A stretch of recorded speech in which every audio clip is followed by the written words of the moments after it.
There's a specific kind of fear that only exists on empty roads at night. Not the fear of crashing, not the fear of breaking down, but the fear of realizing you're not alone, even when no one should be there. In these stories, drivers noticed something behind them, something that stayed, something that didn't make sense, and the longer they kept driving, the closer it felt.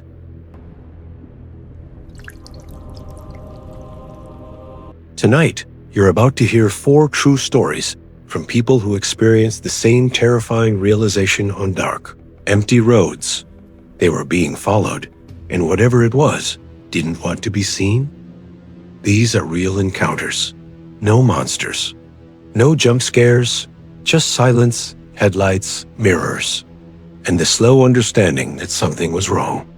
If you enjoy true psychological and paranormal horror, subscribe and turn on notifications. And listen carefully, because on an empty road at night, the scariest thing isn't what you see ahead. It's what refuses to leave your mirror. I drive long distances for a living, and night roads stopped feeling strange a long time ago. You learn their rhythm. You learn which sounds matter and which don't. Wind, tires, engine hum, those are normal. Silence is normal too. What isn't normal is when something stays with you longer than it should. It was just after midnight, somewhere between towns I barely remember now. No streetlights, no houses. Just a thin ribbon of road cutting through fields that looked black and endless in my headlights. I hadn't seen another car for over an hour, and that kind of isolation eventually becomes comforting. It feels like the world shrinks down to just you and the road. That's when I noticed the headlights. They weren't sudden. No aggressive approach, no engine roar. Just 2 dull points of light far behind me, reflected faintly in my side mirror. I didn't think much of it at first. Someone else on the road, finally. It happens. I kept driving. 10 minutes passed. The headlights were still there. Not closer, not farther. Just there, perfectly centered in my mirror, keeping the same distance no matter how my speed shifted. I slowed slightly. They slowed. I sped up. They followed smoothly, effortlessly. I told myself it was coincidence. Maybe adaptive cruise control. Maybe a cautious driver. But something felt off. The road ahead curved gently to the right, then left again. As I followed the bends, I expected the headlights behind me to sway slightly, to shift with the turns. They didn't. They stayed unnaturally aligned, as if the road itself wasn't affecting them. That was when my body reacted before my mind did. My shoulders tightened. My hands clenched the wheel. I checked my rearview mirror instead of the side mirror. Nothing. The road behind me was empty and dark. I looked back at the side mirror. The headlights were still there. I laughed, just to break the tension. A short, nervous sound. I told myself mirrors distort things. Fatigue plays tricks. You see what you expect to see. But I stopped checking after that. Or at least, I tried to. Every few seconds, my eyes went back on their own. And every time, the headlights were exactly the same. Same distance. Same brightness. No vehicle outline. No reflection of a grille. Just 2 points of light floating where a car should be. I rolled down my window, half expecting to hear another engine. There was nothing. Just wind and the low hum of my tires. I thought about pulling over, letting whoever it was pass me. The idea felt wrong the moment it formed. Something in me knew I didn't want whatever was behind me to get closer. So I kept driving. Miles passed. I crossed county lines. The road signs changed. The headlights did not. I started narrating out loud, grounding myself. Naming landmarks, counting exits. Anything to stay present. But the more I focused on staying calm, the more intrusive the thought became. If this were a real car, it would have done something by now. Eventually, I reached a long straight stretch of road. No curves, no hills. just a flat line disappearing into darkness. I took a deep breath and checked the mirror again. The headlights flickered, just once, like a blink. My stomach dropped. For a split second, they were gone. Complete darkness behind me. Relief washed over me so fast it made my hands shake. Then they came back, closer, not dangerously close, just closer than they had ever been before. I didn't remember slowing down. I didn't remember deciding to stop the car. But suddenly, I was pulled over on the shoulder, hazards flashing, heart pounding in my ears.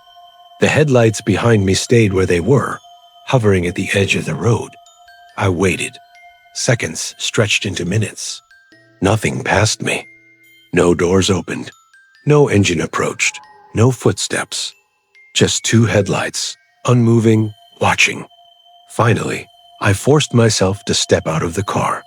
The night felt heavier outside, like the air itself was pressing in. I turned slowly toward the road behind me. There was nothing there. No car, no motorcycle, no sound fading into the distance. Just empty asphalt and darkness.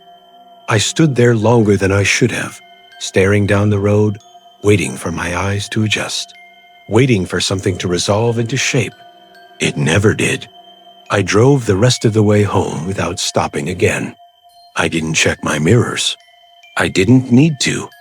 That night, I dreamed of headlights outside my bedroom window, not shining in, just sitting there, patient, at the same distance they'd kept on the road. I still drive at night. I don't have a choice, but I keep my mirrors angled slightly down now, just enough that I can't see directly behind me, because whatever followed me that night never tried to pass, and I don't think it ever intended to. What unsettles me about this story isn't the headlights themselves, it's the way they behaved. Real vehicles react to the road. They drift, they close gaps, they make choices. These didn't. They stayed fixed, patient, almost deliberate. And notice something else. The moment the driver tried to confront it, the moment he stopped and looked directly at the source, it was gone, not fleeing, not retreating, just absent. As if being seen wasn't part of whatever game was happening. That's a pattern we hear often in true night drive encounters. The fear isn't in being chased, it's in being paced, matched, observed, because predators don't always rush. Sometimes they follow at a distance, waiting for you to make the first move. And if something keeps the same distance for miles on an empty road, maybe it isn't trying to catch you at all. I didn't realize I was being followed right away. That's what unsettles me the most now. How normal everything felt in the beginning. How easily I accepted the presence of another car on an empty road. It was close to 2 a.m. when I left work. I chose the back roads, like I always did. Fewer lights, less traffic. A straight shot through farmland and forest that shaved almost 20 minutes off the drive. I knew that route better than some streets in my own neighborhood. At first, the drive was uneventful. The radio played softly. The road stretched ahead of me, and my mind wandered the way it always does when I'm alone at night. About 15 minutes in, I noticed a pair of headlights behind me. Distant, steady, unremarkable. I didn't think about them again until I made my first turn. Left past the old grain silo, then right onto a narrower road where the pavement cracks and the trees press closer to the shoulder. The headlights followed. Still normal. Plenty of people use that road. I told myself that if someone were really following me, they'd do something obvious. Speed up, flash their lights, try to pass. Nothing like that happened. A few minutes later, I made a decision I didn't fully understand at the time. Instead of staying on the main back road, I turned onto an old access road that cuts through farmland and reconnects miles later. It's poorly lit, barely marked, and mostly used by locals. I didn't signal. I just turned. The car behind me turned too. That was the moment my body reacted before my thoughts caught up. My shoulders tightened. My jaw clenched. I felt a sudden awareness of how alone I was, how far I was from anything familiar. I slowed down slightly. They slowed. I sped up. They matched my speed exactly. The radio crackled then, a sharp burst of static that made me flinch. I reached over and shut it off, needing the silence to focus. Without it, every sound became intrusive. My breathing, the tires crunching faintly on gravel, the low hum of the engine vibrating through the floor. I checked my rearview mirror. The headlights were closer now, not dangerously close, just close enough to feel deliberate. I made another turn, then another. A small sequence of bends and narrow roads meant to confuse anyone who didn't know the area well. Every turn, they followed. That's when the question shifted in my mind. It wasn't "who is this?" anymore. It was why. Why follow someone so carefully? Why stay just far enough back to avoid confrontation? The road ahead ran alongside a dense stretch of woods. No houses, no lights. The trees leaned inward, their branches forming a tunnel that swallowed my headlights faster than they should have. The darkness there felt thicker, almost textured. Then the headlights behind me turned off. I gasped and instinctively slammed the brakes, hazard lights flashing as my heart hammered against my ribs. I expected the sound of impact. I expected pain. Nothing happened. The road behind me was empty. No headlights, no engine noise, no fading silhouette. Just darkness and the quiet ticking of my cooling engine. I sat there shaking, telling myself it was over, that whoever it was had turned off, pulled away, or lost interest. My breathing slowly steadied. That's when I noticed movement in the trees. Not a figure, not a shape I could describe, just the unmistakable sense that something had shifted where nothing should have been moving at all. The feeling of being watched intensified, crawling up my spine, settling deep in my chest. I didn't wait to understand it. I drove. When I checked the mirror again, the headlights were back, exactly where they had been before. I let out a sound that might have been a scream. My hands were slick with sweat on the steering wheel. I felt trapped inside the car, like the road itself had narrowed just for me. I called someone, anyone. My phone connected, but the line filled with static. Words broke apart, syllables dissolving before I could understand them. I couldn't tell if the person on the other end heard me at all. The headlights flickered once, twice, and then I realized something that made my stomach drop. They weren't reacting to the road. They were reacting to me. Every hesitation, every slight change in speed, every shift in my posture, they responded instantly, as if they knew what I was about to do before I did it. I turned abruptly into a residential area, hoping lights and houses would break whatever was happening. The streets were silent, porch lights off, windows dark. The car followed without hesitation. I stopped in front of a random house and laid on the horn. The headlights behind me stopped. I waited, barely breathing. Slowly, the car pulled forward, but only enough for the headlights to be visible. There was no reflection of a hood, no outline of a vehicle, just two lights hanging where a car should have been. Then they turned off. The darkness swallowed the street. I didn't sleep that night, or the night after. Even now, weeks later, I avoid driving after dark whenever I can. I take longer routes, brighter roads. But sometimes, when I close my eyes, I see those headlights again, waiting at the end of a road that feels familiar. What terrifies me isn't that someone followed me. It's the feeling that whatever it was already knew every turn I would make, because it had followed that path before. There's a detail in this story that refuses to let go, the way those headlights anticipated every decision, not reacted to them, anticipated them. That suggests something far more unsettling than coincidence or a reckless driver.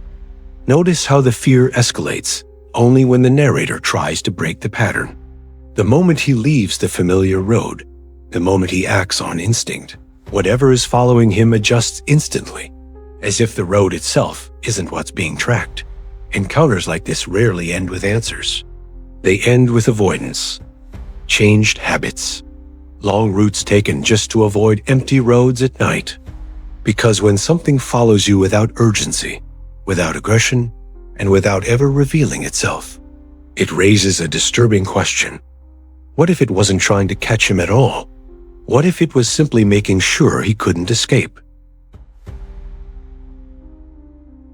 The road was empty in a way that felt intentional. It was past midnight when I left the small town behind me, the last gas station lights shrinking in my mirrors. I wasn't tired. That's important. I was alert, clear-headed, fully aware of my surroundings. What happened that night can't be blamed on exhaustion. The road stretched ahead in a straight, narrow line, cutting through fields and patches of forest. No streetlights. No traffic. Just my headlights carving a pale tunnel through the dark. After a few minutes, I noticed headlights behind me. They weren't close. They weren't aggressive.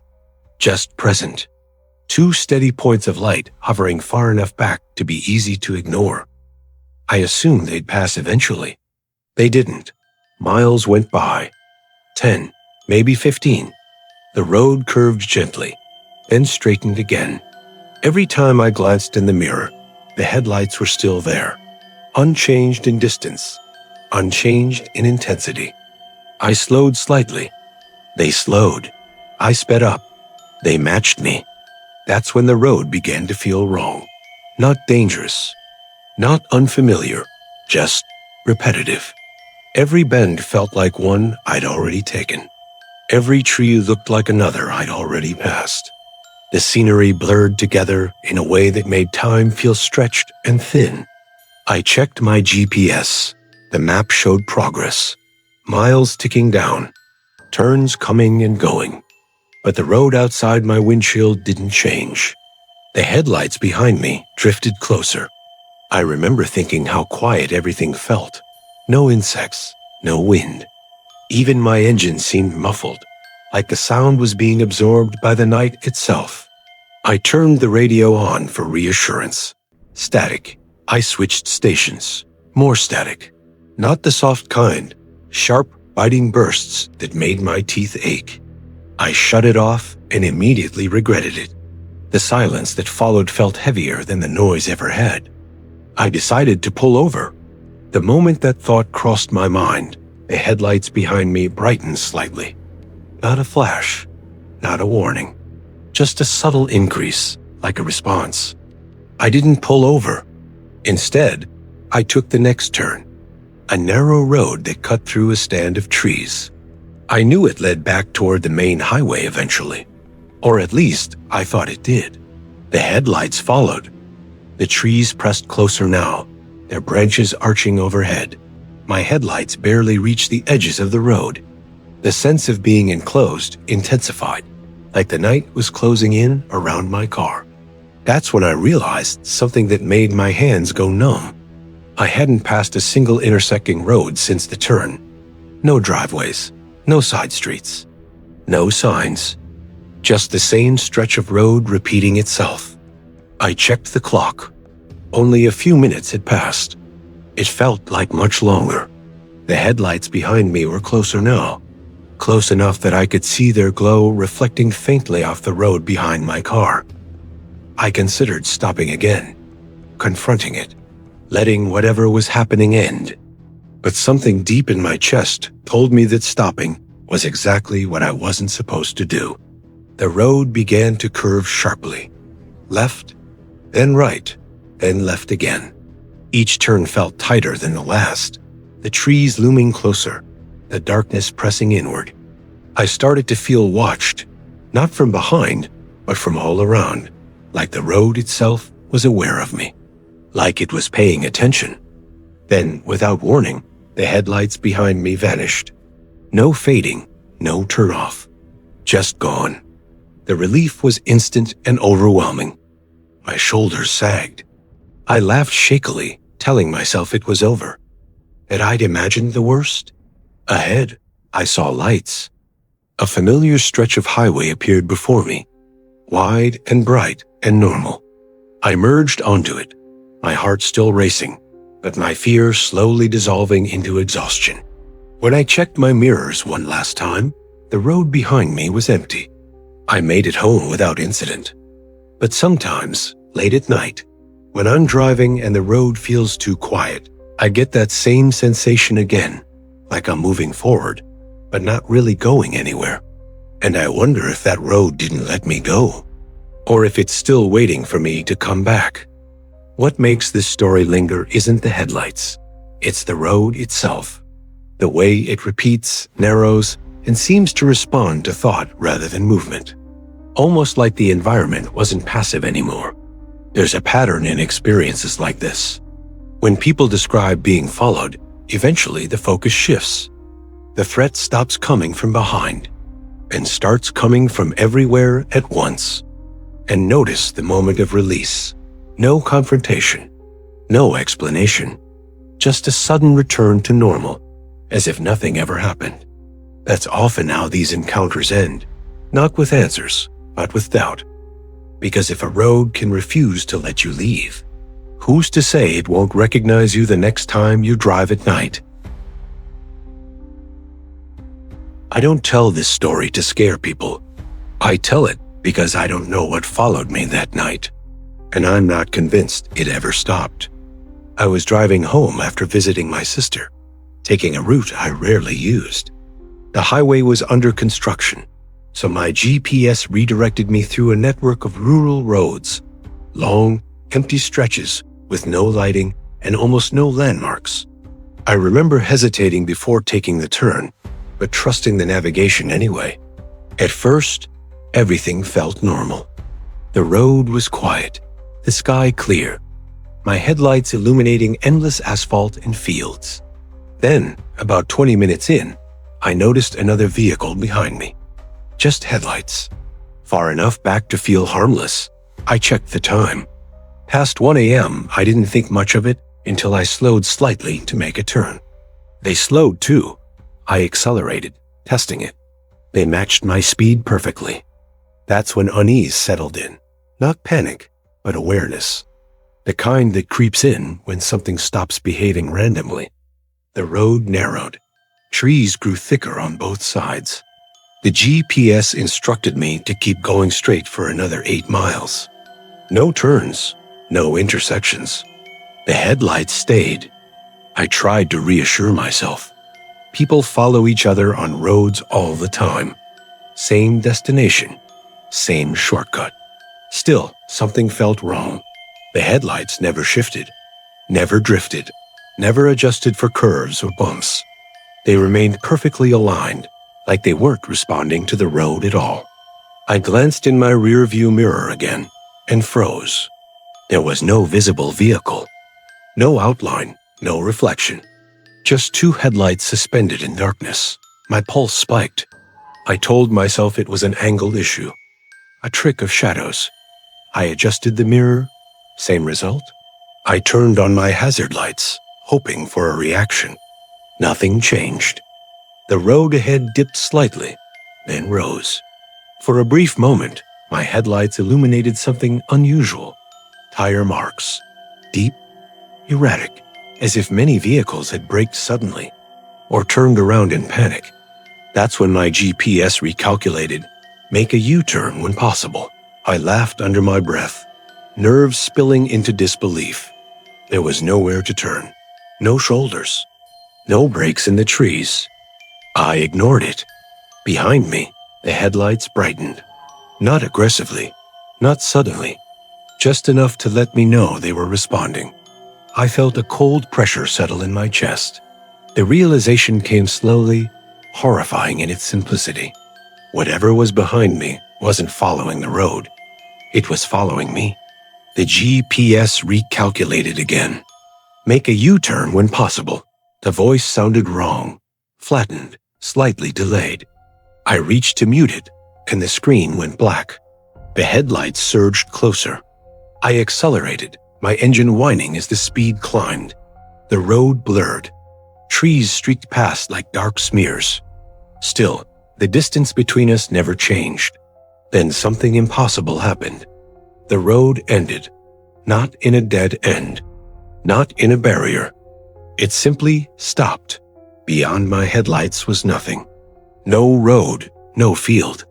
Just darkness so complete, it swallowed the light entirely. I slammed the brakes, tires screeching. The car skidded to a halt inches from the edge. Behind me, the headlights stopped too. For a long moment, nothing happened. I sat there shaking, hands locked on the steering wheel. Breath shallow and rapid. I couldn't hear the engine anymore. I couldn't hear anything. Then the headlights began to move. Not forward, sideways. They drifted slowly, impossibly, until they aligned with my driver's side window. Still no vehicle. Still no shape. Just light. I couldn't look away. My body refused to move, as if fear had anchored me in place. A thought surfaced in my mind. Not a voice, not words, but an understanding. You weren't supposed to stop. The headlights flickered. Suddenly, the road was back, as if it had never ended. The darkness ahead receded, replaced by asphalt stretching forward, familiar and safe. My headlights illuminated lane markings, reflective signs, everything normal again. The lights beside me vanished. I didn't question it. I didn't wait. I drove. I didn't stop until I reached a town with open businesses and people moving around. Only then did my hands stop shaking. When I got home, I checked my GPS history. What road doesn't exist? The route never changed. According to the data, I stayed on the main highway the entire time. No detours. No rural roads. No dead end. But sometimes, when I drive at night, I feel that same pressure in my chest, that same awareness. Like something is waiting for me to make the wrong turn again. And next time, it won't put the road back. What unsettles me most here isn't the headlights. It's the way reality itself seemed willing to bend. The road didn't just lead somewhere dangerous. It withdrew, like it was testing what the driver would do when escape stopped being an option. There's a recurring element in stories like this. Navigation systems failing at the exact moment certainty is needed. Not braking randomly, but recalculating, insisting, almost guiding. And notice the message behind the fear. Whatever was there didn't attack. It didn't chase. It corrected behavior. You weren't supposed to stop. That's a chilling thought. Because if the road can disappear once, it might not come back the next time someone hesitates in the dark. If there's one thing these stories have in common, it's not the headlights, the roads, or even the fear itself. It's the pattern. Each driver felt the same shift, that moment when the night stopped behaving like a backdrop and started acting like a participant.